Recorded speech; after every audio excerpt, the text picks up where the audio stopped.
Good morning, everyone.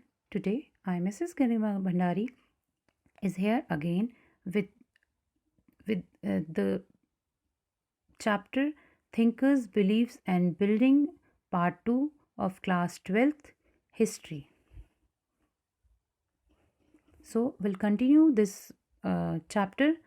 So, first of all, we talk about what are stupas. Stupas are semicircular mounds like structure in relics of Buddha are buried. Stupa were built in the places associated with Buddha's life, like Lumbini, where he was born, Bodh Gaya, where he attained enlightenment, Sarnath, where he gave his first sermon public speech, and Kushinagara, where he attained Nibbana. Each of these places came to be regarded as a sacred. By the 2000 BCE, a number of stupas including those of Bharuch, Sanchi, and Sarnath, were built.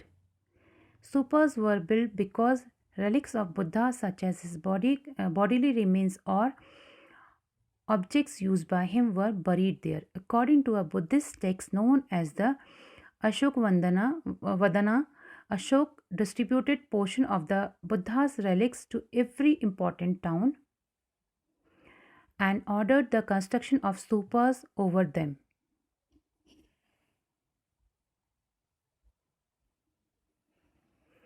The inscriptions found on the railings and pillars of the stupas recorded donations made for buildings and decorating them. Some donations were made by kings, such as the Satvahanas. Others were made by the guilds, such as associations of ivory workers. Hundreds of donations were made by women and men who mentioned their names, places from where they came, and their occupations and name of their relatives. Bhikshu and Bhikshuni also contributed towards building these monuments.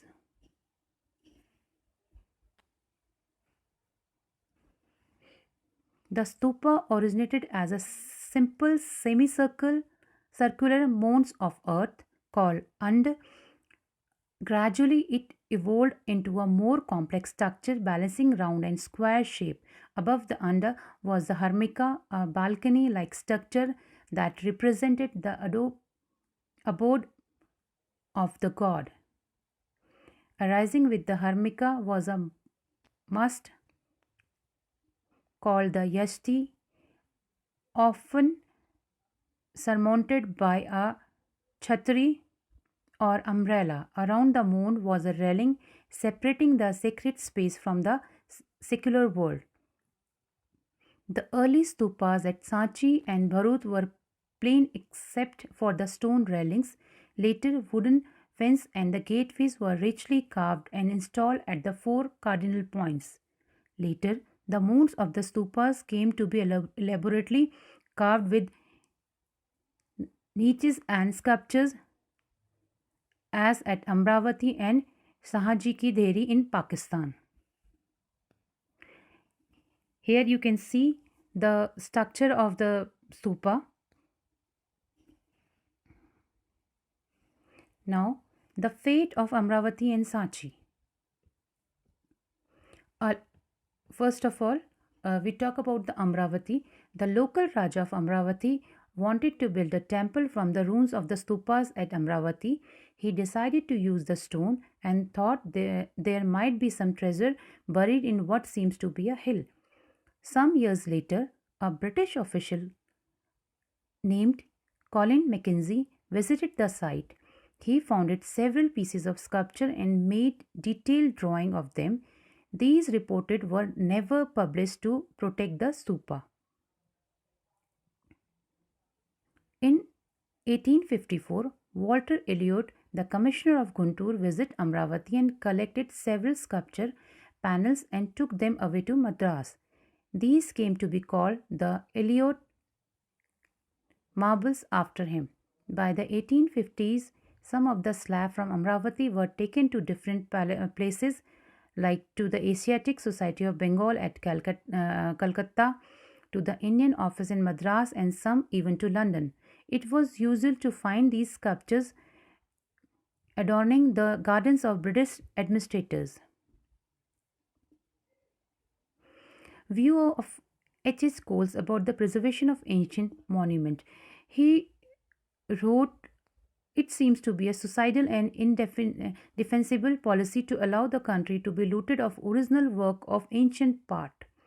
He believed that museums should have plaster cast facsimiles of sculptures, whereas the originals should remain where they had been found.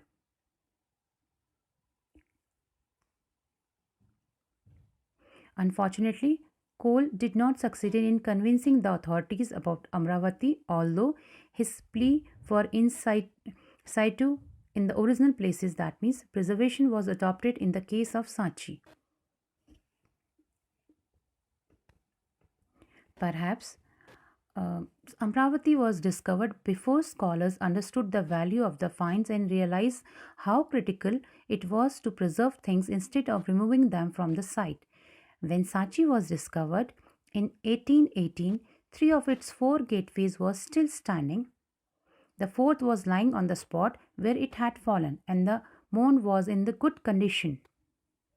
19th century Europeans sought Shahjahan Begum's permission to take away the eastern gate, which was the best preserved to be displayed in museum, according to them, but she refused. She provided money for the preservation of the ancient site.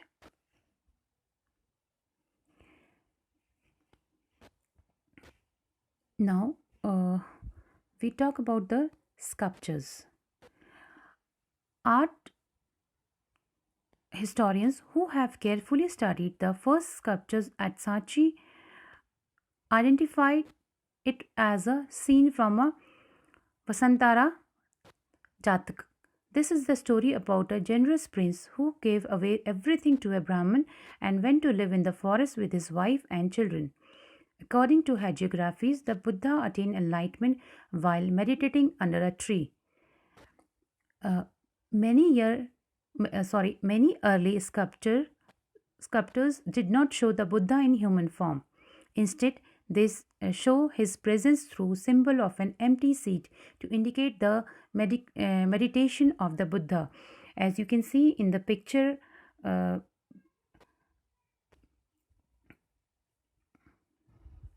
the stupa was meant to represent the Mahaparinirban, Mahaparinirban, which you can see in the middle picture. Then another symbol was the wheel. This stood for the first sermon of the Buddha at Sarnath.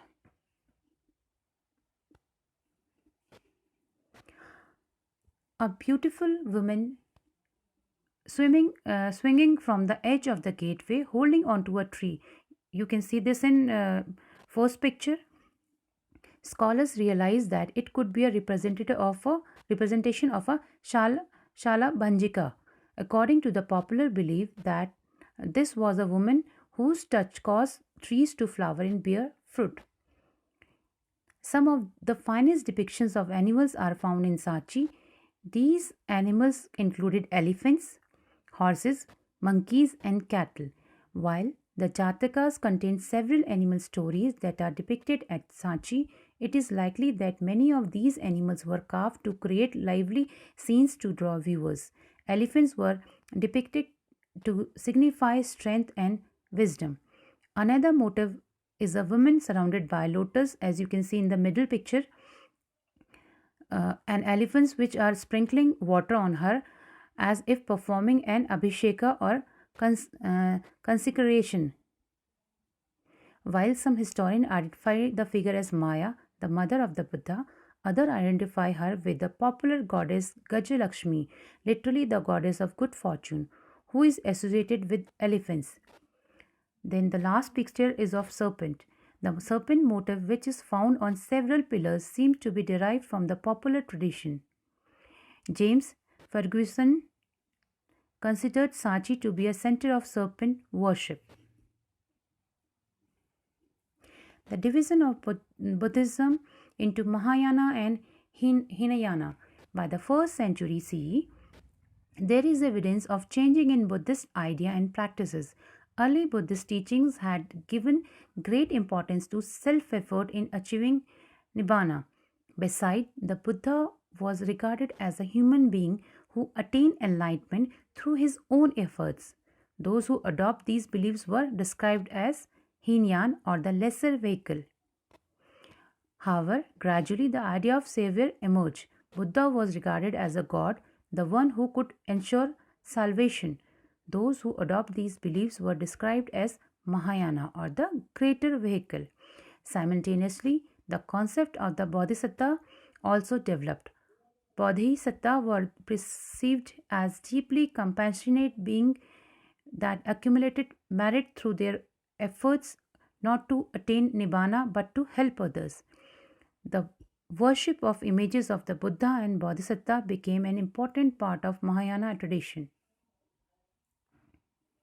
The growth of Puranic Hinduism. First of all, we talk about Vaishnavism, a form of Hinduism within which Vishnu was worshipped as the principal deity. Then, Shaivism, a tradition within which Shiv was regarded as the chief god, in which worship, the bond between the devotee and the god, was visualized as one of the love and devotion. Within the Vaishnavism, many cults developed around the various avatars or incarnation of the deity. 10 avatars were recognized within the tradition. Avatars were formed that the deity was believed to have assumed in order to save the world whenever the world was threatened by evil forces. It is likely that different avatars were popular in different parts of the country. Recognizing each of these local deities as a form of Vishnu was one way of creating a more unified religious tradition. Shiv, for instance, was symbolized by the linga, although he was occasionally represented in human form too.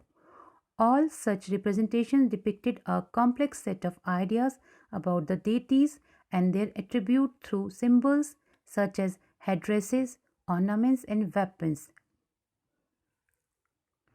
the deities hold in their hands, how they are seated. To understand the meaning of these sculptures, historians had to familiar with the stories behind them, many of which are contained in the Purans compiled by Brahmins. Purans contained much that had been composed and been in circulation for centuries, including stories about god and goddesses.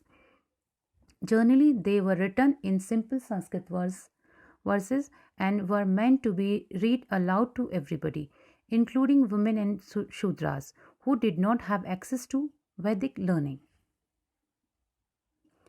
Now, building temples.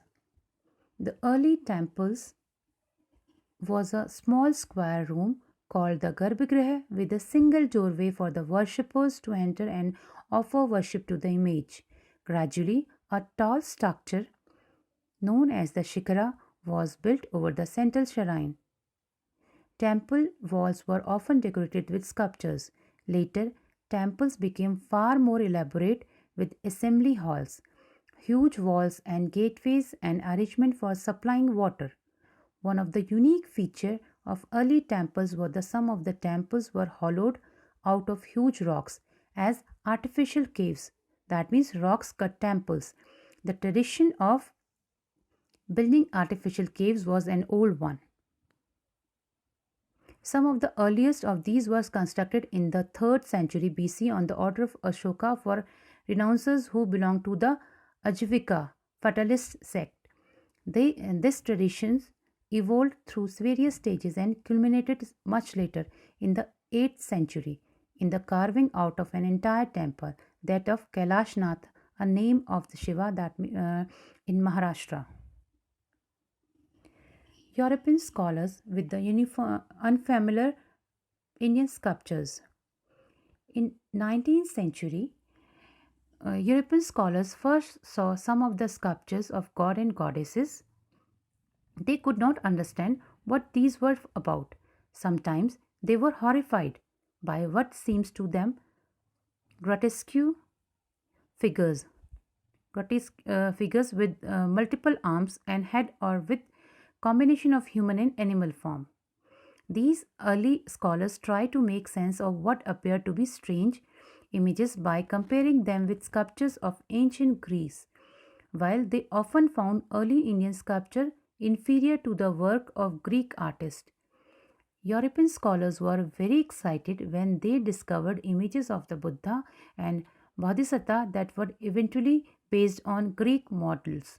These were more often than not found in the northwest in the cities such as Takshila and Peshawar, where Indo-Greek rulers had established kingdom in the 2nd century BC. As these images were closer to the Greek statues, these scholars were familiar with they were considered to be the best example of early Indian art, that means Gandhar art, use of Greek style to make sculptures for Indian god or religious teachers. In fact, these scholars adopted a strategy we all frequently use, devising meaning from the familiar to make sense of the unfamiliar.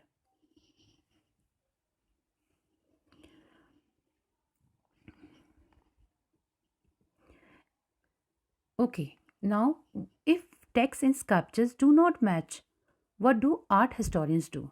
So, art historians have draw upon textual traditions to understand the meaning of sculptures. While this is certainly a far more effi- efficacious strategy than comparing Indian images with Greek statue. It is not always easy to use. One of the most intriguing example of this is the famous sculpture along a huge rock surface in Mahabalipuram, which is in Tamil Nadu. You can see this in this picture. Art historians have searched through the Purans to identify it and are sharply divided in their opinion. Some feel that this depicts the descent of the river Ganga from heaven. The natural cleft through the center of the rock surface might represent the river. The story itself is narrated in the Purans and the epics. Other feels that it represents a story from the Mahabharata, Arjun doing penance on the river bank in order to acquire arms, pointing to the central figure of an ascetic. So, we have completed this chapter. Hope you you may understand this chapter. That's all for today. Thank you.